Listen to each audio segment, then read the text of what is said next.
मुख्यमंत्री योगी आदित्यनाथ ने सोमवार को फिरोजाबाद के उसायनी में आयोजित जनसभा को संबोधित करते हुए जनपद को 658 करोड़ रुपए की 81 विकास परियोजनाओं की सौगात दी। कार्यक्रम में मुख्यमंत्री ने विभिन्न परियोजनाओं का लोकार्पण एवं शिलान्यास किया तथा प्रधानमंत्री आवास योजना के लाभार्थियों को आवास की चाबियां भी वितरित की। सभा की शुरुआत में फिरोजाबाद के विकास पर आधारित एक लघु फिल्म के प्रदर्शन से हुई। इसके बाद मुख्यमंत्री का स्वागत जय श्री राम के उद्घोष के साथ किया गया। अपने संबोधन में मुख्यमंत्री ने मंच पर उपस्थित पर्यटन एवं संस्कृति मंत्री ठाकुर जयवीर सिंह, विधायक प्रेम पाल धनकर, विधायक मनीष असीजा, विधान परिषद सदस्य विजय शिवहरे, महापौर कामिनी राठौर, जिला सहकारी बैंक अध्यक्ष शत्रुघ्न प्रताप सिंह, भाजपा जिला अध्यक्ष उदय प्रताप सिंह सहित अन्य जनप्रतिनिधियों का उल्लेख किया। मुख्यमंत्री योगी आदित्यनाथ ने कहा कि सुहाग नगरी फिरोजाबाद ने अपने उद्यमियों और श्रमिकों के परिश्रम से स्थानीय स्तर से वैश्विक पहचान तक की यात्रा तय की है।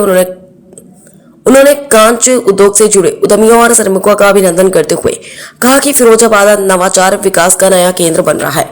मुख्यमंत्री ने कहा कि जिस जनपद की 2 विधानसभाओं के लिए 658 करोड़ रुपए की परियोजनाएं दी जा रही हैं, वहां 5 विधानसभाओं के विकास की कल्पना सहज की जा सकती। उन्होंने कहा कि डबल इंजन सरकार के कारण प्रदेश में तेजी से विकास कार्य हो रहे हैं। प्रधानमंत्री नरेंद्र मोदी की मार्गदर्शन और जनता के समर्थन से प्रदेश में विकास की नई इबारत लिखी जा रही है। योगी आदित्यनाथ ने कहा कि पहले त्योहारों और आयोजनों के दौरान बाजारों में चीन निर्मित उत्पादों का दबदबा रहता था, लेकिन अब स्थानीय उद्योगों ने डिजाइन, गुणवत्ता और बाजार की मांग के अनुरूप उत्पाद तैयार कर अपनी अलग पहचान बनाई है। फिरोजाबाद का कांच उद्योग देश विदेश में अपनी विशिष्ट पहचान बना चुका है। यह निर्मित सजावटी वस्तुएं, उपहार सामग्री तथा अन्य उत्पाद लोगों को आकर्षित कर रहे हैं। उन्होंने कहा कि भाजपा सरकार की प्राथमिकता विकास, रोजगार और गरीब कल्याण है तथा प्रदेश सरकार के बिना भेदभाव के सभी वर्गों के लिए कार्य कर रही है। मुख्यमंत्री के संबोधन के दौरान बड़ी संख्या में लोगों की मौजूदगी रही और विकास परियोजनाओं की घोषणाओं पर जनता ने उत्साह व्यक्त किया। फिरोजाबाद से अरविंद कुमार, समाचार 24। प्रदेश के अंदर 15 करोड़ गरीबों को फ्री में राशन की सुविधा का लाभ मिल रहा है। 10 करोड़ लोगों को आयुष्मान भारत में 5 लाख रुपए की मुफ्त में स्वास्थ्य की सुविधा प्राप्त हो रही है। 65 लाख गरीबों के लिए एक मकान बन गया है, आवास बन गया है। 2 करोड़ गरीबों को रसोई गैस में फ्री में कनेक्शन मिल गया है। लगभग 1.5 करोड़ परिवारों को फ्री में विद्युत के कनेक्शन भी मिले हैं और 15-16 लाख किसानों के निजी ट्यूबवेल के बिल को सरकार ने माफ करते हुए उन्हें फ्री में बिजली देने का काम भी प्रारंभ किया है। आज अन्नदाता किसान के लिए सरकार प्रोक्योरमेंट की पॉलिसी लेके आती है, स्वावलंबी कार्ड की सुविधा लेके आती है, उन्हें अनेक प्रकार की सुविधाएं उपलब्ध करवाती है। आपने देखा होगा प्रधानमंत्री जी ने परसों ही किसान सम्मान निधि का लाभ किसानों के खाते में सीधे उपलब्ध करवाने का काम किया और उत्तर प्रदेश में अकेले एक बार में 4,300 करोड़ रुपए से अधिक की राशि हमारे अन्नदाता किसान के खाते में सीधे गई है। यह है डबल इंजन सरकार की योजनाओं का लाभ। इसके लिए किसी बाबू के कार्यालय के चक्कर नहीं लगाने पड़ते हैं। आप जाइए, आपको सुविधा का लाभ सीधे मिलेगा। नियत जब साफ होती है तो नीति और नियंता अपने आप मार्ग प्रशस्त करते हैं और यही डबल इंजन सरकार की पहचान है। बहनों और भाइयों, मैं आप सबको इस बात के लिए आश्वस्त करने के लिए आया हूं। आपने जो आशीर्वाद भारतीय जनता पार्टी को दिया है, आपका यह आशीर्वाद आज प्रदेश में विरासत और विकास की इस यात्रा को शानदार तरीके से आगे बढ़ाने का काम कर रहा है। आज यूपी, आपने देखा होगा, पर्यटन के केंद्रों के विकास के लिए पूरे देश के अंदर जाना जा रहा है। अच्छी कानून व्यवस्था के लिए जाना जा रहा है। विकास की अपनी परियोजनाओं के लिए जाना जा रहा है। भव्य और दिव्य महाकुंभ के लिए जाना जा रहा है। अयोध्या में श्री राम जन्मभूमि पर भगवान राम के भव्य मंदिर के लिए, काशी में काशी विश्वनाथ धाम के लिए और मथुरा वृंदावन में वहां पर बृहद स्वरूप ले रहा मथुरा वृंदावन का यह स्वरूप एक बार पुनः दुनिया को अपनी ओर आकर्षित कर रहा है। और उन्हीं में उत्तर प्रदेश की अब पहचान बन रही है, वन डिस्ट्रिक्ट वन प्रोडक्ट। आदरणीय प्रधानमंत्री जी जब दुनिया के अंदर किसी देश में जाते हैं तो वहां के राष्ट्राध्यक्षों को गिफ्ट देते हैं वन डिस्ट्रिक्ट वन प्रोडक्ट की ही कोई वस्तु। उत्तर प्रदेश गौरवान्वित होता है जब प्रधानमंत्री जी उत्तर प्रदेश की वस्तु किसी राष्ट्राध्यक्ष को देते हैं। बहनों और भाइयों, विकास और विरासत की प्रक्रिया अनंत रूप से आगे बढ़ती रहे, निरंतरता लेकर के आगे बढ़ती रहे।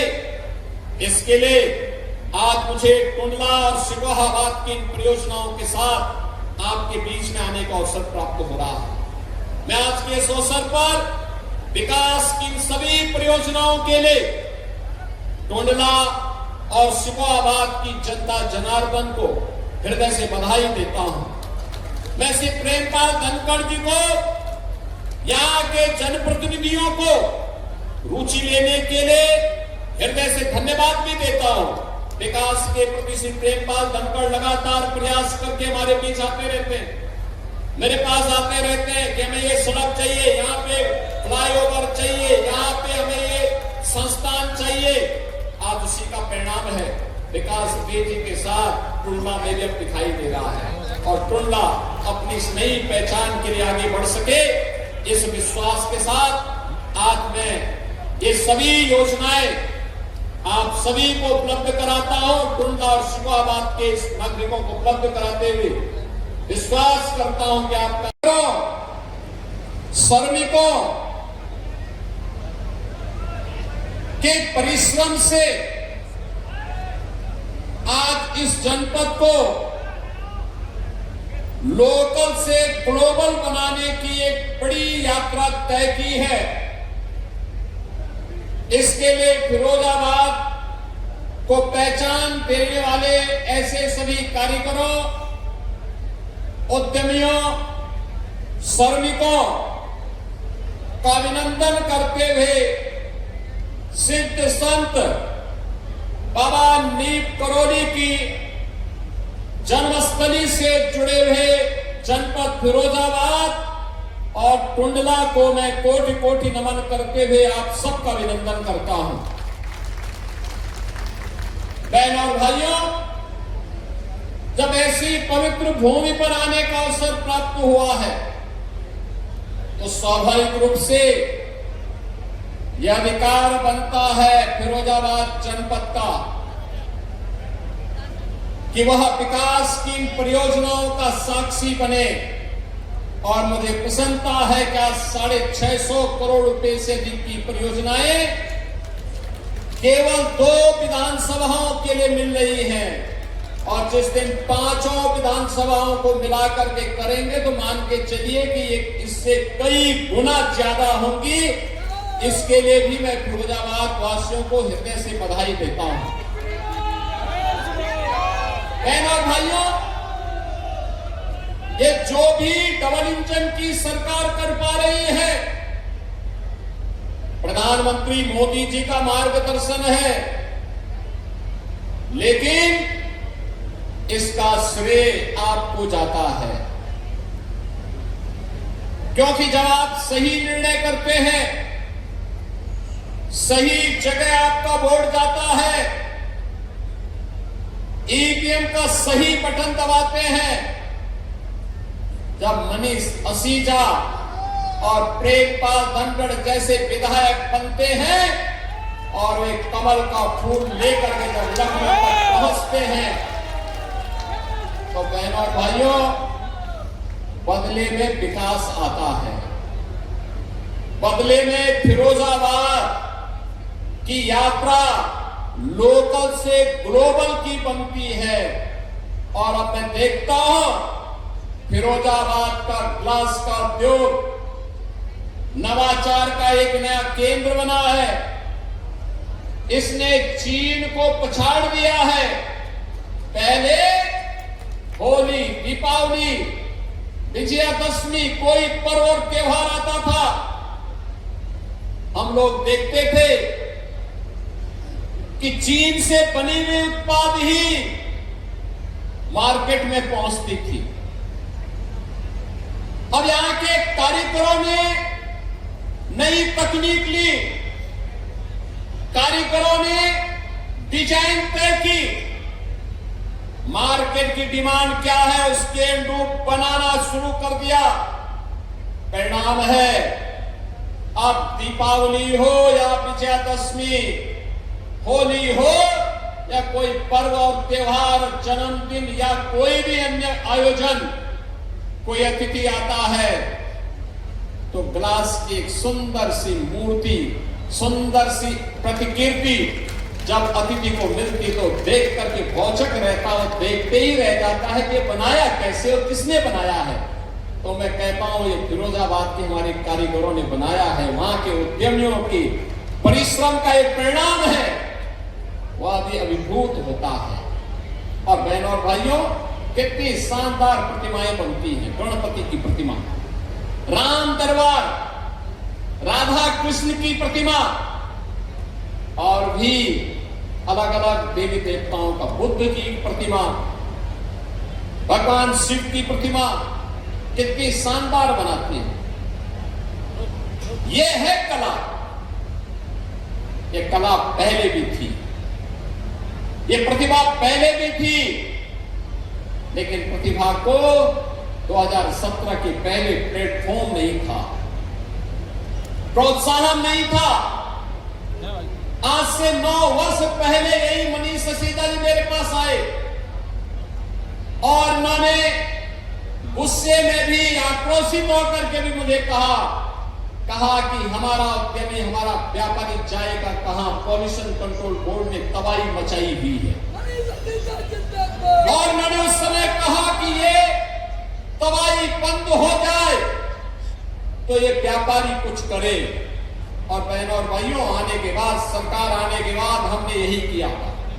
पॉल्यूशन कंट्रोल बोर्ड के छापों को बंद कराया, तकनीक दी, गैस की आपूर्ति सुनिश्चित करवाई और अब तो मुझे बताया गया कि गैस की आपूर्ति ही नहीं बल्कि अब तो बिजली से भी भट्टियों के संचालन और उसको सोलर पैनल के साथ जोड़ करके नई तकनीक के साथ हमारा फिरोजाबाद का उद्यमी आगे बढ़ चुका है।